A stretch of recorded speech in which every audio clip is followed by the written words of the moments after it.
Aksi penembakan menimpa kantor Dinas Pariwisata dan Kebudayaan Provinsi Sumatera Selatan pada Senin sore 5 Oktober 2015. Penembakan di kantor Pariwisata dan Kebudayaan Provinsi Sumatera Selatan, tepat di jendela ruang rapat, di mana para pegawai Disbudpar Sumsel tengah menggelar rapat di ruangan tersebut.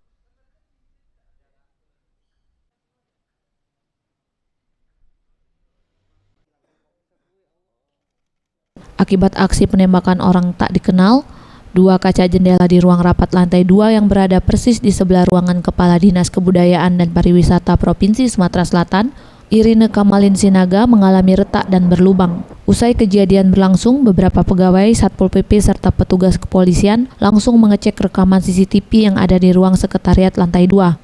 Dan saat ini pihak kepolisian sedang menyelidiki dan mendalami kejadian penembakan di dua kaca jendela ruang rapat kantor Disbudpar Sumsel ditembak.